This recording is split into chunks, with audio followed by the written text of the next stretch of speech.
Então sejam bem-vindos a mais um podcast do Sousa, um podcast que não merece respeito, e o meu convidado de hoje é muito especial. Ele é humorista, pode-se dizer que é ator, é músico, é realizador e já foi puta.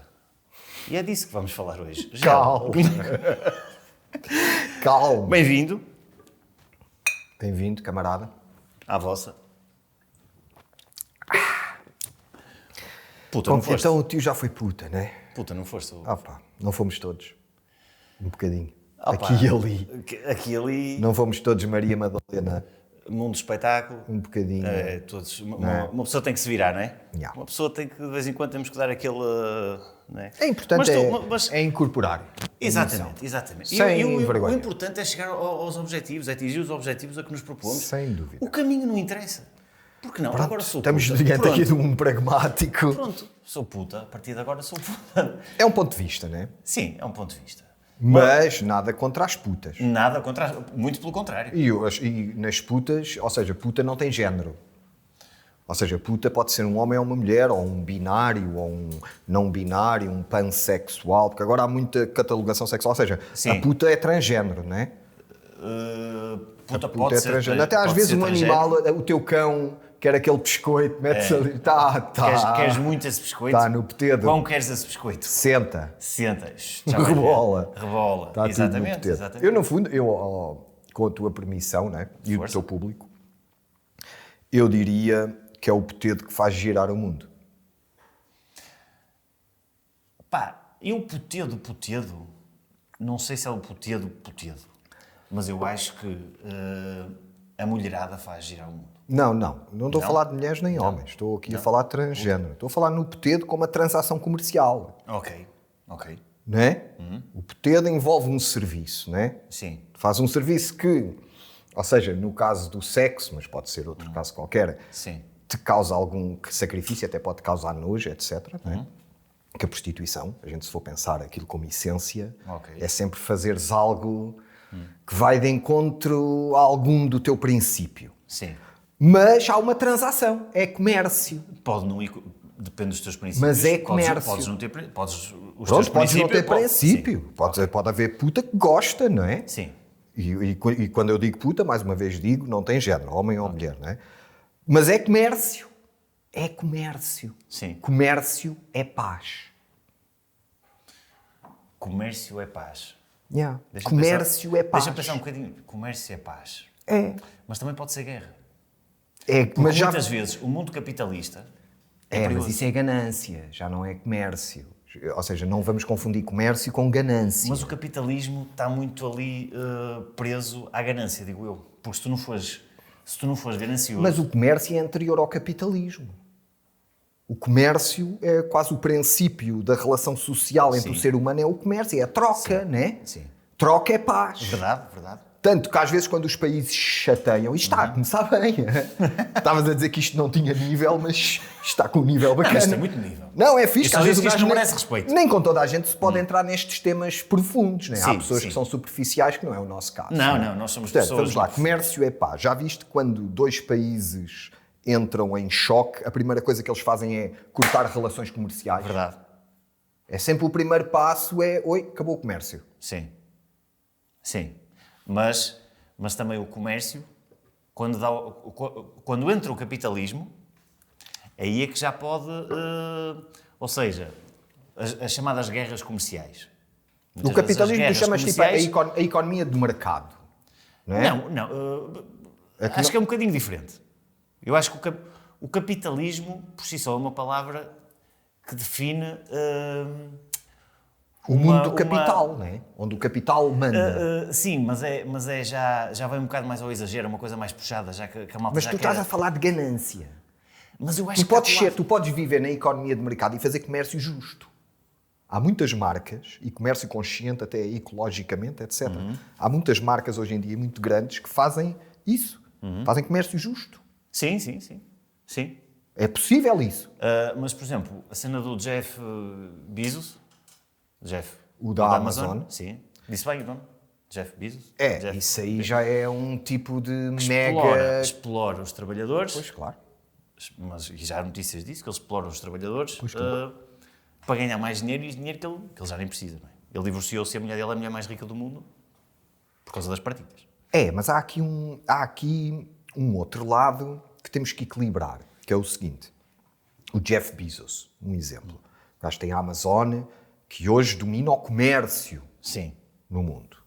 Há milhões de empresas, se calhar centenas de milhões de trabalhadores, que vivem, direto ou indiretamente, do comércio que é gerado pela Amazon, algo que, em primeira análise, saiu da cabeça dele, é o que ele desenvolveu. Há um serviço aqui, agora, sem dúvida que é desequilibrado o que ele ganha. Mas a verdade é que ele criou algo que se enquadra completamente num mundo de comércio. Sim, por acaso... Ou seja, tu não vês o Jeff Bezos a pegar num avião e a mandar 3 bombas em cima de uma cidade. Ainda. Não. Ainda. Daqui a uns tempos ele já pode fazer o que lhe der na telha. Né? Bom, eu espero que os alunos da Faculdade de Economia, como nós tínhamos prometido, estejam atentos a este momento, que isto foi tudo como... Pessoal, vocês querem badalhoquice, é outro canal. Isto aqui é pedagogia. Exato. Exatamente. Mas deixa mudar um bocadinho do assunto. E era por aqui que eu queria começar. Não queres falar de Putedo. Não queres falar de Putedo. Não, é que começamos no Putedo, já estamos a falar do capitalismo, já estamos a falar de exploração do trabalhador, mas há coisas que eu queria mesmo falar contigo, e eu já disse isto, eu admiro muito o meu convidado hoje, Gel, um grande bem-aja, e os meus já parabéns. Nos conhecemos há uns já aninhos. Nos conhecemos há uns aninhos, e tu sabes que eu admiro a tua pessoa. Muito obrigado, meu amigo. Principalmente, tu és uma pessoa que eu acho que é... na comédia és completamente uma pessoa multifacetada. Sim. Que tu cantas, Eu tento. Não, tinhas uma banda aquilo pode-se dizer, é heavy metal? Sim. Dark metal, não. Trash metal. Entre o trash e o death. Como é que tu... Qual foi a primeira experiência que tiveste com a comédia? Onde é que foi aquele clique? Foi por acaso. Eu sou de uma família de macacos, por assim dizer. Uso este termo em relação, porque era até um termo que o meu pai usava muito. O meu pai estava sempre na macacada. E o meu avô, o pai do meu pai, também era assim. E eu e o meu irmão crescemos nesse ambiente. E sempre de riso. O meu pai era cabeleireiro e trabalhava num salão onde às vezes estavam dezenas de pessoas a ser atendidas, e o meu pai era como se estivesse a fazer stand-up. Estava a fazer rir toda a gente, a observar aqui o defeito deste, o defeito daquele, a meter-se com este, a meter-se daquele. Ou seja, a gente cresceu num ambiente assim. Portanto, o primeiro contacto com a comédia foi sempre esse em casa. Por exemplo, os programas de comédia, eu lembro dos do Hermano José, serem uma cena que me ligava a mim e ao meu irmão bué, ao meu pai, que era uma cena que a gente podia ver juntos. Até essa altura não havia nada. Eu lembro, houve esse clique lá em casa no Hermano Enciclopédia. Eu lembro disso do Tal Canal. Eu também sou uns aninhos mais velho. Eu no Tal Canal era muito puto, mas eu lembro do Hermano Enciclopédia, que era aquele... Não sei se aquele dava... Eu sei que era um dia da semana. Sim. Uma terça ou uma quarta. Era. E era aquele dia que a malta se juntava no sofá porque ia começar vai começar o Hermano Enciclopédia. E eu lembro-me que o Hermano, quando apareceu, foi o primeiro comediante que me uniu a mim, e no caso ao meu irmão, que também é da idade próxima da minha, ao meu pai. Até lá, por exemplo, a gente não curtia muito os Camilo de Oliveiras e os Nicolau Breiners, que era aquela onda mais revisteira. Sim. Não nos batia muito. E ao meu pai também não.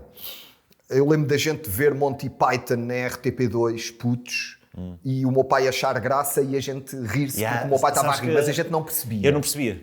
Eu na quando altura, era puto, não percebia. quando aquilo passava aquilo chegou a passar se calhar na RTP1. RTP2, acho que era na RTP2 que passava. Sim. Eu lembro de ser puto e ver aquilo, o meu pai rir-se com aquilo e eu não perceber, mas rir-me também, porque ele se estava a rir e era o meu pai. Né?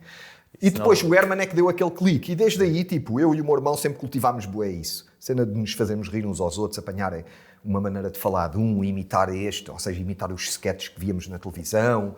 E depois outra coisa que bateu bué na altura eram os filmes dos apanhados. Havia uns filmes de apanhados. Qual era o nome original? Eram bué racistas. Eram muito racistas. Aquilo hoje em dia era, e com razão. Não era Funny People? Era Funny People que se chamava? Era Gente Gira. Era Gente Gira, sim. Que aquilo eram os apanhados da África do Sul, e eu lembro de curtir bué aquilo, não pela cena racista, porque fosse um preto ou um indiano ou um branco a ser apanhado, para mim é igual, não é? Aquele só era racista. Mas ele era muito, porque eles eram muito desequilibrados. Os mais duros, eles faziam sempre aos blacks, aí era tramado. Mas eu lembro que nessa altura aquele género bater bué. Mas depois só quando eu já tinha 20 e tal anos, já tinha desistido da universidade, já trabalhava na noite, no bairro alto, nos bares e não sei o quê. Só aí é que eu, uma vez, ia no bairro alto e vi um cartaz a dizer curso de teatro, sátiros, não é necessário experiência. Foi importante esse subtexto.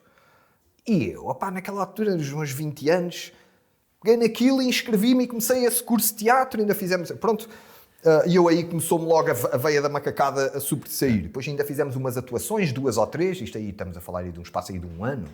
E entretanto apareceu... Mas que tipo de atuações? Atuações que... Aquilo era uma escola que tinha bastantes cursos e depois os gajos, 3 em 3 meses ou de 6 em 6 meses, alugavam ali um teatro no Parque Mayer e cada um de nós vendia os bilhetes aos nossos amigos e família, enchia-se aquilo e cada turma fazia o seu número, né? E também, na altura, era tudo pessoal de 20 e tal anos, uns jornalistas, outros professores, outros não sei o quê, mas que estava... Tipo cena de sketches e... fazíamos ali umas macacadas. E depois uns amigos meus que formaram, sabia que eu estava nisso, formaram uma companhia para fazer teatro para escola, Gil Vicente, e chamaram-me. E eu fui, essa foi mesmo a primeira cena profissional. E eu aí tive 2 ou 3 anos nessa companhia, onde fazíamos o Alto da Barca do Inferno e o Alto da Índia, que também são comédias, para escolas. Estás a perceber? E isso foi, para mim, o meu curso. Porque a gente fazia para putos de 15, 17 anos, aquilo, de vez em quando ia aqui nos subúrbios de Lisboa, a gente passámos ali umas, que às vezes públicos difíceis, com muito heckling, né, a meterem-se, não sei o quê, e isso puxava tarimba de ganhar o palco, né? E depois parei, fiz outras merdas, mexi os bonecos no Contra-Informação, organizei festas de transe, trabalhei como roadie. Foda-se, peraí, tu mexeste nos... Eu não sabia disso. Foi aí que eu conheci a Patrícia, a minha mulher. E tu fazias as Não, vozes? não fazia as vozes, só mexia aos bonecos. Então, como é que eles faziam como é que eles acertavam? Não, aquilo é gravado primeiro o texto chega ao estúdio onde se mexe os bonecos, já o áudio. Ok. E tu fazes por cima, cada take. Por cima, ok. Faz ali um ensaio, este diz isto, E era trabalho duro, mas era fixe. Foi um trabalho que eu gostei, mas duro. Cada boneco daquilo pesava aí uns 2 ou 3 quilos. Estás a perceber? Estás ali uma data de tempo assim, mas ainda trabalhei aí uns anos. E com o braço ali enfiado no cu. E depois, mas a minha cena sempre foi a música, mais do que a comédia. Eu gostava de me rir, sobretudo de me rir. Eu nunca sonhei em ser comediante. Mesmo em puto, o meu sonho nunca foi a cena da comédia. O meu sonho era ser o Mick Jagger. E o Jim Morrison. Tudo misturado. E o Iggy Pop. Esse é que era o meu sonho, estás a perceber? Eu lembro de em puto, as cenas que eu fazia era, eu fechava-me no meu quarto com os discos do meu pai, na altura, e eu fingia que era o cantor e estava ali a coisa, ia decorar as letras e saltava e não sei o quê. Agora, vendo bem, tu mesmo na cena agora do Sal Grosso, tu tens muito Mick Jagger, meu. Eu vou sempre para Tens aí. muito essa onda de... Eu mesmo nos Homens da Luta metia de vez em quando o meu Mick Jaggerzinho, está lá entranhado. E a cena da comédia depois surgiu por acaso, porque eu comecei a fazer música, mas eu levava a minha música muito a sério, mas aquilo não batia. E as pessoas até se riam dos meus videoclipes, que eu até fazia aquilo com uma intenção séria, mas tudo a rir-se, gajos tipo o Rui Unas no curto-circuito, passavam aquela merda e riam-se como ao caralho. E eu aí foi um bocadinho um sinal de alto. Eu se calhar aqui na comédia, porque apanhou muito, e estamos a falar ali do início dos anos 2000, apanhou muito uma grande explosão que houve em Portugal, e que tu também lá tiveste parte, que começou primeiro no Levanta-te e Ri, e depois a SIC Radical foi atrás, e depois a RTP2, na Revolta dos Peixes de Nata, onde eu participei. Foi na altura do Gato Fedorento, também depois apareceu um bocadinho depois. Se vires bem, foi uma altura onde aquilo vinhamos de 20 e tal anos, onde o Herman era a grande figura e aqueles que trabalhavam com o Herman, e de repente abriu-se uma nova geração.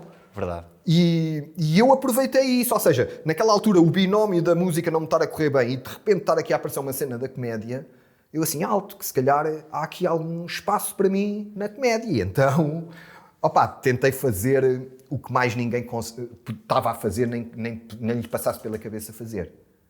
Comecei a fazer cenas tipo as minhas memórias de infância agarrados ao cavalo, apanhados. O meu primeiro personagem era o russo, que era um agarrado ao cavalo, onde eu filmava aqui como um documentário. Ou seja, eu olhei e vi, o que é que coisa? E é isto. E então criei aí um bocadinho o meu estilo. E desde aí tem sido e deixa-me só uma dizer aventura. Sabes que há muita gente que não sabe que o teu irmão é teu irmão.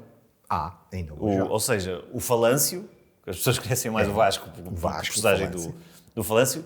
Ele é irmão do Gel, mas há muita gente que me pergunta isso. Assim, mas eles o que é que são? Eles não são irmãos? Não são irmãos. São. E o teu irmão depois embarcou também com... Eu depois comecei a chamar o meu irmão. Quando eu já estava na revolta do... Que era o que sabia tocar. O meu irmão é músico. Sim. Eu gosto de música, tento não desafinar muito enquanto faço as minhas merdas, seja de que estilo for, mas o meu irmão não. O meu irmão é músico, né? E trabalha como músico. E eu, quando começou a comédia a dar, sobretudo quando eu estava na revolta dos pastéis de nata, porque todos os outros tinham grupos, e eu fazia os meus sketches sozinho. Estás a perceber? E eu às tantas comecei a puxar o meu irmão, bora lá, aquilo também havia uma guita, né? Bora lá. E ele começou a participar, até que depois já no vai tudo abaixo, já estava full power, né? Tu trabalhavas, tinhas um emprego noutra área? Eu fiz bué da merda. Mas na altura da revolta dos pastéis de nata? Eu trabalhava na noite. Trabalhavas na noite? Eu trabalhava na noite, na altura como barman, disc jockey. Na noite tive todo, desde apanhador de copos a porteiro, a barman, a disc jockey, fiz tudo naquele bairro alto. Sabes que eu quando comecei com a comédia, eu nunca tinha visto dinheiro a entrar, nunca tinha ganho dinheiro de nada, porque eu estava na faculdade. Virgem? Sim.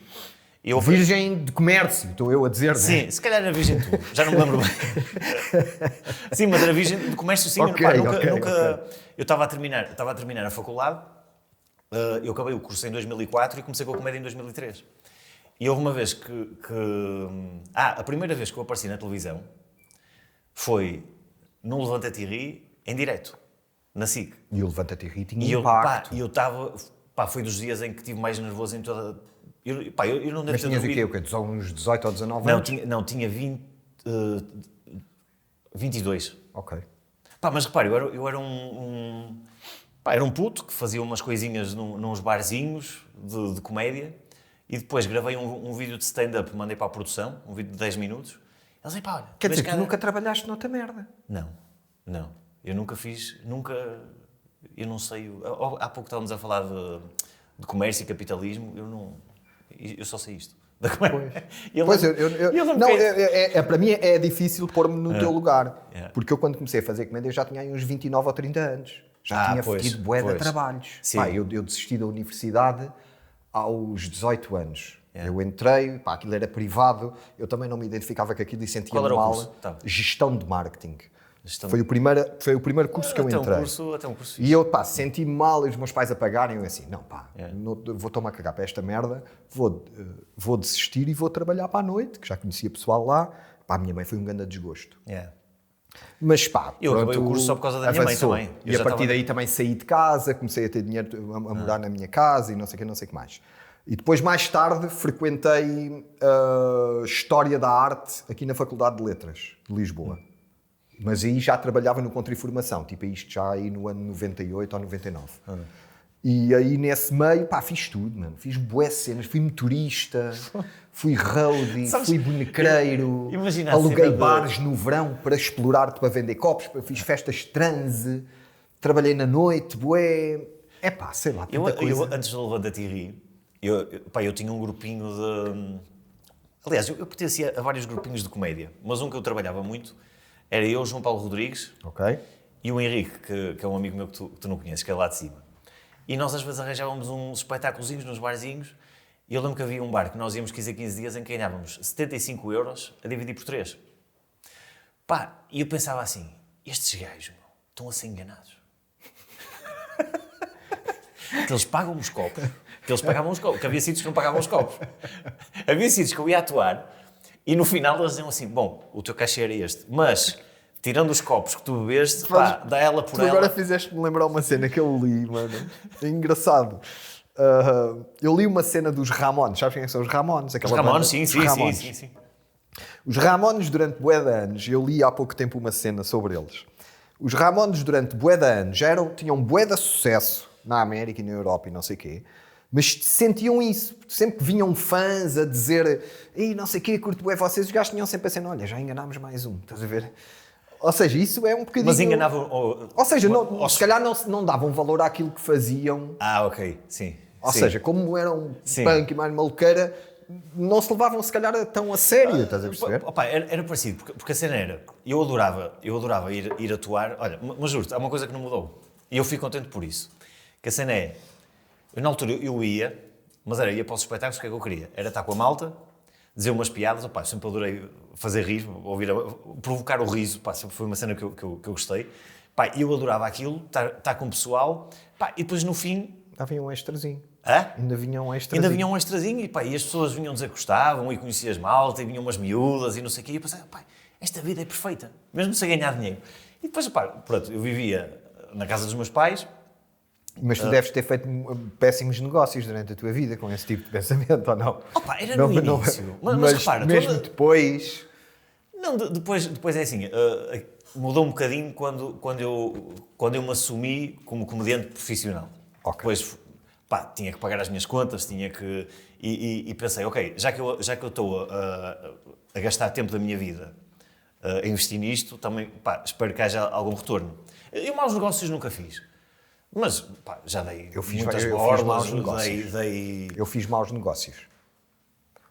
Eu fiz maus negócios... Mas fizeste maus negócios de quê? De ir atuar... Mas diz atuar de borla ou diz atuar e achaste todo que era género. pouco? Fiz bons e maus. Mas fiz bastantes maus até começar a aprender. Pá, porque eu sempre fui o meu manager. Nunca... Eu também fui. Eu fui durante muitos anos. Depois, agora já há uns anos para cá. Houve uma altura... São eles que tratam de mim. Ali uma altura, no princípio... por exemplo, na cena da revolta dos pastéis de nata, no princípio na SIC Radical, pá, eu nem discutia. Para mim a cena da hipótese de fazer era o mais importante. Posso fazer o que eu quero? Podes. Pronto, isso para mim era quase o selo. Mas depois às tantas fui-me começar a perceber, não, espera lá, que o meu trabalho tem aqui algum valor e começar a aprender a gerir isso. Quando falo mais negócios, mas também fiz negócios de perder dinheiro. Isso que já... Porque eu, como era também o produtor... Tive negócios de cenas que me deram bué da... Olha, a gente quando estivemos na América, perdemos dinheiro. Ou seja, torrei o dinheiro todo lá, né? Tudo o que recebi. Percebes? Às vezes também... Nem vou perguntar em que é que tu torraste dinheiro. Isso está filmado, é ires ver. Houve tudo. Foram nas viagens. Houve tudo. Só em Las Vegas torrámos bastante. Ali na costa oeste é mais tramado para queimar dinheiro. Mas muitas vezes fiz isso, estás a ver? Isso também, às vezes, ensina. Sim. Ensina. Sim.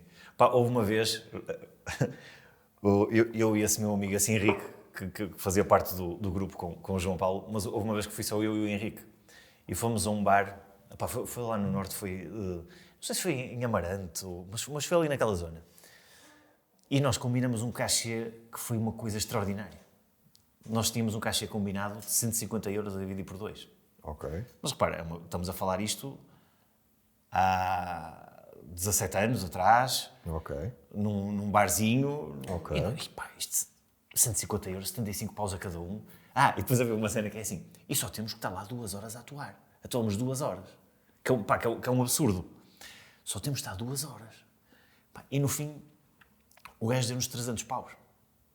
E nós pensamos assim, nós vimos o caminho todo assim. Enganou-se. Será que ele se enganou? Mas é assim, foi ele que contou.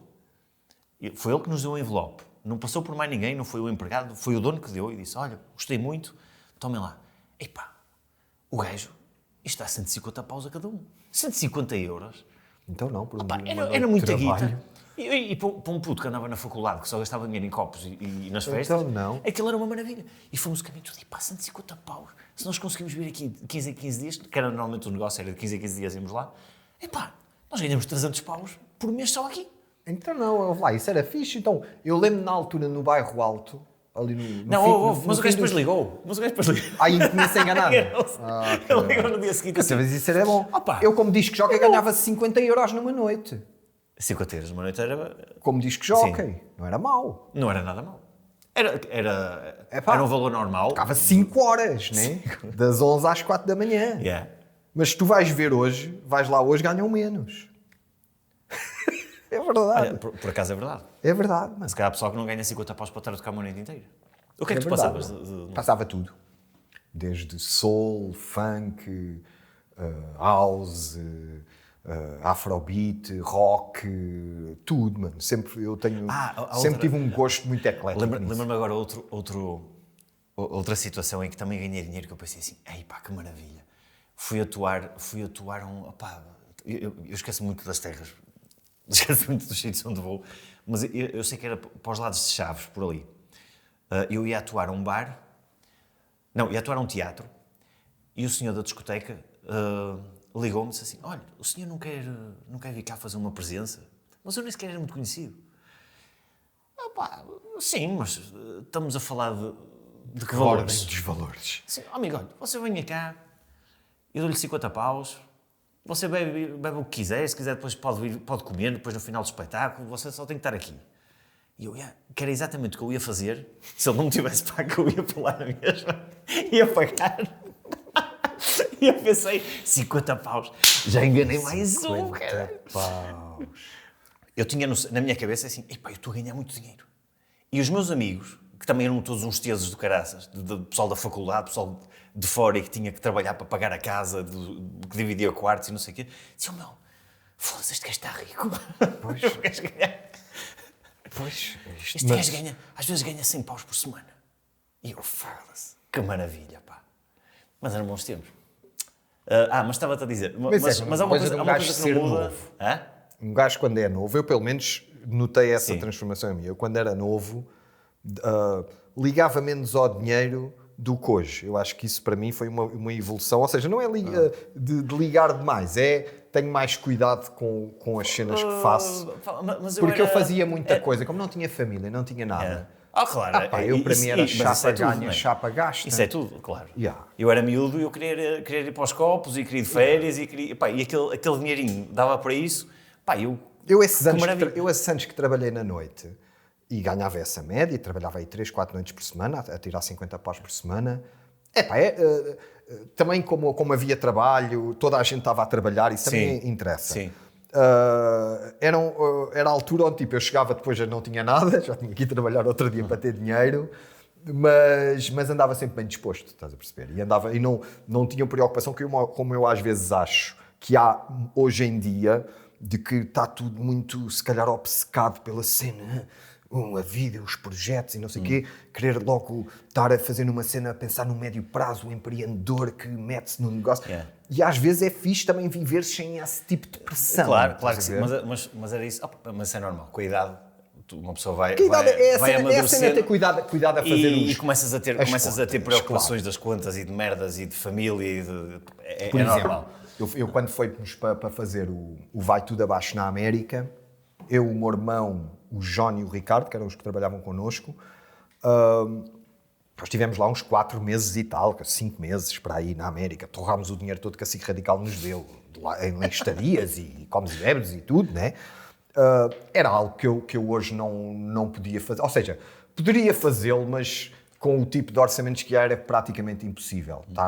Ir e não trazer nada, estar 5 meses fora e não trazer dinheiro.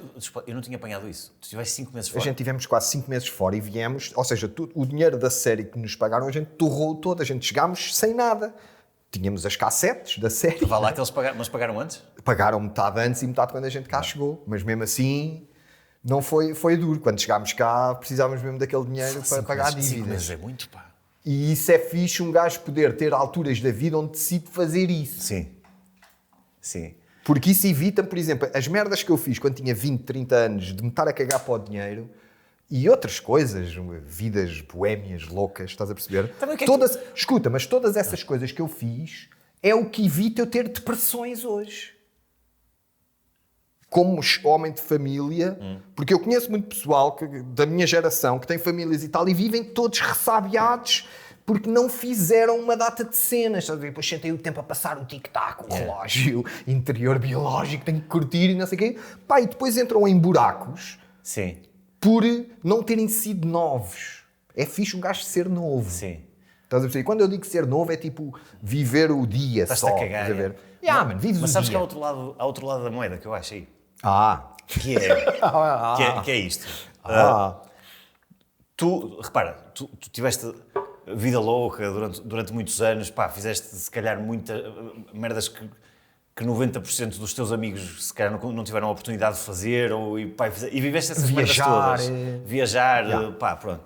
Agora repara, tu conheces isso, tu conheces essa vida. Se calhar muitos dos teus amigos não conhecem isso. E será que é mais difícil tu viveres, chegares a uma certa idade, aos 40, aos 50, aos 60, e conheceres aquela vida e saberes que não podes voltar a fazer aquilo, ou não saberes que aquela vida... Percebes o que eu estou a dizer? Estou a perceber o que tu estás a dizer. Que... Tu podes fazer, tens é que dosear. Estou a falar de tu. Não, mas imagina, uma pessoa que não conhece essa vida, que não sabe aquilo que tu vives, tu achas que... Não. Hoje vê-se tudo. Tu vês os outros. Yeah. Tu sabes que ela existe, não é? Tu sabes que essa vida... Sabes que há pessoas que só sabem... Sabes que essa vida porque existe. estás a contar. Né? Se tu não contasse a pessoa... Não, hoje em dia, não eu acho que hoje em dia há uma grande pressão porque tu vês tudo de toda a gente. Isto é uma grande pressão sobre a relação que tu tens contigo próprio. Yeah. Pá, até com as redes tu podes, sociais, por exemplo, assim. Eu gosto de viajar, eu se calhar não viajo tanto hoje quanto já viajei. E se calhar, por exemplo, mesmo em termos de projetos onde eu me meto, houve uma altura que peguei e tive não sei quantas semanas em Marrocos a fazer um documentário no meio das montanhas e não sei o quê. Tens que ir doseando, percebes? Sim. Tens que ir doseando as coisas. O que a idade me ensinou é isso. Porque eu hoje já não estou sozinho, né? Tenho a minha família e isso entra num ponto de que, tenho aqui uma responsabilidade para com estas pessoas, a minha mulher e a minha filha e os meus animais de estimação, onde tem que haver um compromisso do que vamos fazendo. Mas felizmente eu, durante muitos anos, não tive isso e usei e abusei disso. Isso dá-me uma certa tranquilidade. Não quer dizer que eu de vez em quando não vá sair à noite e faça uma direta de sexta-feira até domingo. Mas não posso andar a fazer todas as semanas como fazia. Nem o meu corpo aguenta. Estás a perceber? Um gajo tem que dosear. Eu pensei que ele ia ficar por... E fazer uma direta. Não, fazer uma direta de sexta-feira até domingo. Mas eu falo da malta da minha geração. Eu vou fazer 47 anos este ano. Eu vi muita malta da minha geração, pessoas com talento e inteligência, trabalhadoras em várias áreas, a fazerem uma opção que foi diferente da minha, que foi a opção de formar uma família logo muito cedo e viver em torno de acumular para depois chega ali àquela idade e eu vejo bué dessa gente deprimida e às vezes têm muito material. Mas há um buraco. Estás a perceber? Tem um buraco que é um buraco que tu... a tua vida é um instante. A nossa vida é um instante.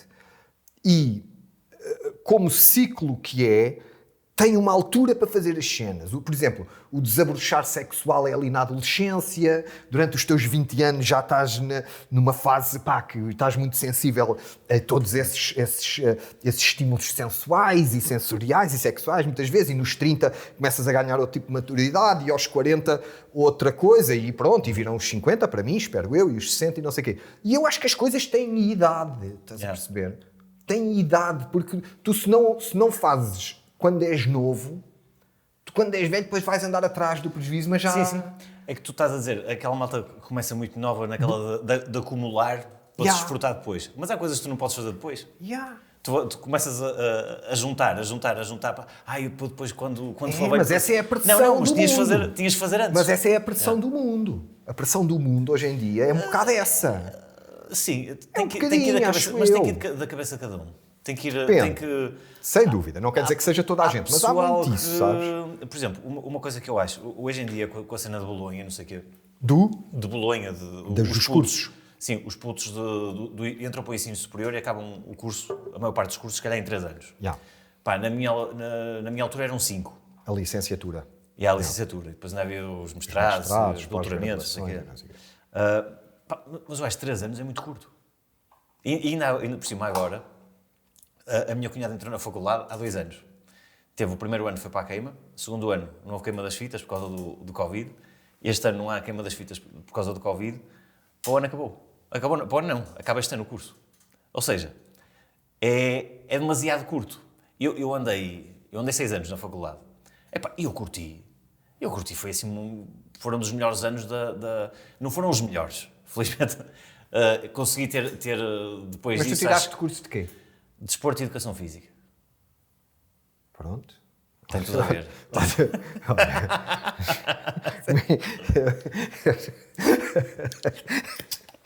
Deves ter aí um bíceps. Isto aqui é tudo. É um homem que sabe levantar. Verdade. E acabei o curso por causa da minha mãezinha, que senão tinha sido um desgosto. Aquele desgosto que tu deste à tua mãe, aquele desgosto que tu deste à tua mãe, eu não dei à minha. Mas foi uma merda, pá. Eu sempre sou cá dentro que eu não queria nada com aquilo. Eu nunca me vi tipo a. Mas era um compromisso, não é? Era um compromisso. Pá, faltava ali um bocadinho que eu comecei em 2003 com a comédia a sério, por causa do Levanta-te e Ri. Ainda tinha mais um ano e eu, foda-se. Mas eu andava no estágio. Mas deixa-me dizer-te uma cena. Eu acho que isso é uma cena um bocado tuga, ou pelo menos latina um bocado, mas nós, Portugal, temos muito isso. Essa pressão do compromisso do filho que tem para os pais. Eu com a minha mãe na altura choquei bué quando desisti da universidade, para ela foi uma grande desilusão, porque aquilo a minha mãe não pôde estudar e aquilo ficou-lhe ali o trauma, portanto queria que eu estudasse um bocadinho por projeção, né? Quero que o meu filho faça aquilo que eu não pude fazer, etc. Eu na altura vi que não era aquilo e queria trabalhar na noite e depois comecei a fazer teatro e tal, e sempre trabalhei e sempre ganhei o meu, e só quando saí de casa e comecei a ter a minha independência é que eu comecei a ter uma relação mesmo fixe com o meu pai e com a minha mãe. Porque nos últimos anos onde eu estive em casa havia muito choque, estás a perceber? E isso é uma cena bué tuga. E eu acho que se nota em muitas áreas, tanto nas empresariais como nas artísticas, etc. Que é, parece que há um filtro na juventude de estar muito ligada aos pais, à projeção, aos objetivos que os pais têm para eles. Por exemplo, tu noutras sociedades, tu vês os filhos também têm outras oportunidades económicas, mas não é só isso. A saírem cedo de casa. Tu vais na Europa, tipo, 17, 18, 19 anos, já estão a morar com amigos e amigas e não sei o quê, estás a perceber? E aqui há muito uma proteção familiar, que às vezes tem muito a ver até com o peso da mãe, muito matriarcal, não é? E isso às vezes é inibidor até de, se calhar, de uma arte mais rebelde, com mais sal grosso, estás a perceber? Para mim, isso foi uma vantagem. Quando eu vim, sobretudo para a comédia, que tinha 29, 30 anos, estava ali toda a geração do Levanta-te e Ri, e a geração do Gato Fedorento, e toda essa malta, as coisas a acontecer. E eu, de uma certa maneira, eu percebi que a minha vantagem é eu vir de outra área. Eu venho de uma área diferente deste pessoal. Portanto, deixa-me eu tentar que transpareça isso na minha cena. E então, ou seja, é o termo sal grosso, né? Fazer uma coisa mais bruta, mais in your face, mais punk. Sim. Viu-se os personagens que tu fazias era tudo extremo, era tudo merdas muito merdas. Era. E isso, de uma certa maneira, foi o que me distinguiu um pouco, mas eu acho que teve a ver com isso, esse choque que eu tive com os meus pais aos 18, 19 anos, quando eu disse, não, eu não vou seguir isso, eu vou seguir outra vida, vou trabalhar para a noite. Para o bairro alto, que de vez em quando matavam lá... Olha, uma vez, numa discoteca onde eu trabalhei, mataram um gajo à porta com um tiro, que depois era aos telejornais e o caralho, e a minha mãe, mas tu trabalhas ali, vão-te matar, e o caralho. Mas esse choque ajudou-me, ainda me continua a ajudar. Da cena de fazer a cena um bocadinho mais com sangue na guerra. E eu acho que isso é transversal um bocado à cena toda tuga. Mesmo na música, é tudo. A maioria, não estou a dizer tudo, mas às vezes falta um bocado mais atitude. Tipo, estou aqui e sou assim, estás a perceber? E estou-me a cagar para vocês, estás a perceber? Mas pronto, isto, cada país tem também as suas particularidades. Não me deixava, ou melhor, não me deixou... e estudar para fora na faculdade. Que eu queria ir para Vila Real, ou queria ir para Coimbra, ou para onde fosse. Sabia bem o género que tu carregas. Não, mas ela dizia mesmo, não, eu já te conheço, tu se vais para lá, tipo, está tudo fodido. Eras daqueles que estavam ainda até aos 40 anos a acabar o curso. Não, devia estar aí numa cidade qualquer, do nosso Portugal fora, ou se calhar já tinha mudado uma para outra, ou já vivias não sei se fazia, por exemplo, não sei... Tenho quase a certeza que se calhar não estava a fazer comédia. E houve uma coisa que eu tenho a certeza, que se eu tivesse feito, que não estava na comédia, que é, eu queria fazer Erasmus. Ok. No último ano da faculdade. Que eu disse, quero mudar esta merda, estou farto disto, quero ir para fora. E fui à secretaria da faculdade e disse, olha, eu queria me inscrever para Erasmus, e eles disseram, para o ano, que era o meu último ano. Mas no último ano não pode ir porque é o ano de estágio. Ou seja, poder pode, mas vai perder como não vai fazer o estágio integrado, tem que ficar mais um ano na faculdade para fazer só o estágio. E eu, foda-se, então perder um ano não. E então fiquei cá, E foi aí que comecei a fazer a cena nesse ano, que comecei a fazer cenas de comédia, a cena do póquer. Mas depois tu vais parar ao Levanta-te e Ri como? Pá, porque eu ia às noites de comédia do póquer. Eu sempre fui, eu vi ao Levanta-te e Ri como público, a segunda-feira à noite, via aquilo tudo, pá, embora não tivesse nem sequer ideia na altura de fazer comédia, mas aquilo tinha impacto, e eu sempre perguntava assim, mas onde é que eles vão descobrir estes gajos? Porque não havia bares de stand-up, ou pelo menos em Lisboa não havia. Eles no início começaram a ir buscar atores e eles compravam textos. Eles compravam até textos espanhóis. Gonçalves. Sim. Aqueles dos malucos do riso. Sim. Pá, depois começou a aparecer malta. Eu acho que foi por sugestão, ou só depois daquilo ir para o ar, é que deve ter havido malta, se calhar, a mandar vídeos ou a falar com o pessoal da produção. Mas tu como é que te contataram? Eu mandei uma cassete. Ninguém me contactou. morada que lá estava? Mandei uma cassete VHS com 10 minutos de stand-up. Okay. De piadas originais. Porque eu no início comecei com as anedotas. Mas depois comecei, vou começar a escrever as minhas piadinhas e tal. Mandei aquilo. E convidaram-me depois na semana seguinte. Mas tu na altura já vias tipo outros gajos do stand-up, tipo Camões? É porque era difícil ver, eu tinha um DVD do Robin Williams, ao vivo em Nova York, ao vivo na Broadway, acho que era assim que se chamava. E era isso e o Seinfeld, os episódios de Seinfeld, que estavam na TVI. Tinha ali uns bocadinhos. E era a única, eram as únicas referências que eu tinha. Depois no Levanta-te e Ri, já havia malta, o Marco Horácio, depois o Nilton, depois o Bruno. E começaram a ser referências, percebes? Referências de cá. Mas isso era a malta de Lisboa. A malta de Lisboa, a impressão que eu tinha era que era a malta que vinha muito dos argumentistas. Sobretudo aquela malta que trabalhava toda nas produções fictícias e tal, que montes deles já estavam ali a escrever os textos e não sei o Ricardo Araújo Pereira, o Madeira, o Madeira. Exatamente. Eu não sei se o Filipe Homem Fonseca também foi. Pá, mas era tudo malta. Sim. Pá, eu como não sou de Lisboa, tive que... Mas não havia comedy clubs em Lisboa na altura, eu lembro-me disso. Não havia. Não havia. Mesmo hoje... Está para abrir aí umas coisas, né, que a gente ouve falar. Está para abrir, se calhar quando isto passar já abriu. E em Lisboa boa hora, Comedy Club. Sim. Na Duque de Lolé. E em boa hora, porque eu acho que nesta altura também já começa a haver massa crítica, porque é assim, para abrir um comedy club tem que haver comediantes, né? Tem que haver muitos comediantes. Para haver uma rotatividade e para o pessoal também usar aquilo como, bora lá um bocadinho, bebo um copo, faço ali 10 minutos, experimento aqui esta merda que tenho aqui no telemóvel e não sei o quê.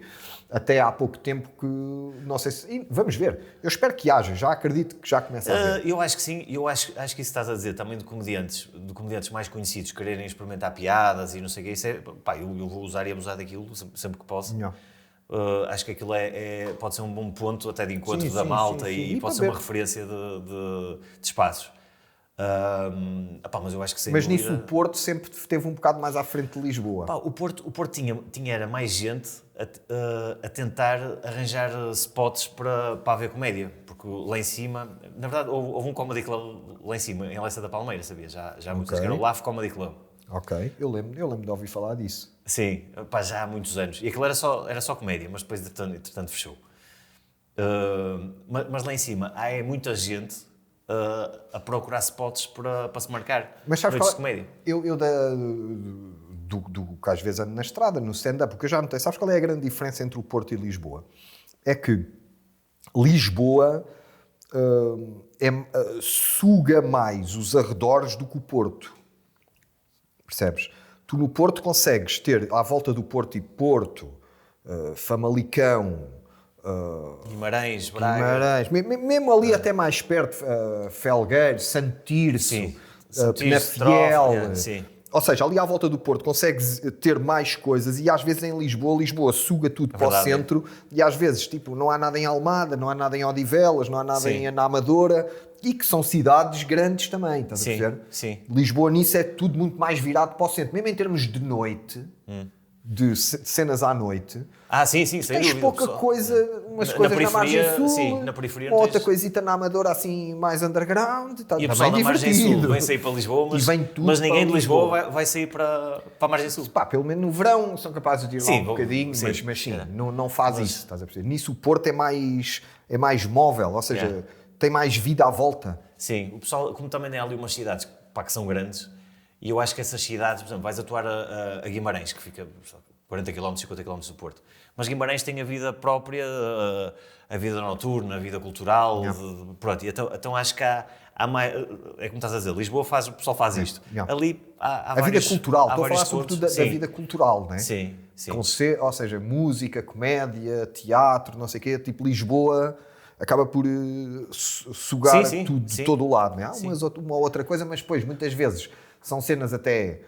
por exemplo, teatros e não sei o que, mais geridos, cultural, um mais... é mais até no centro de Lisboa, porque vais depois da segunda circular, nem sequer tens, quase já quase não tens teatros, nem espetáculos. E tal, já não há nada.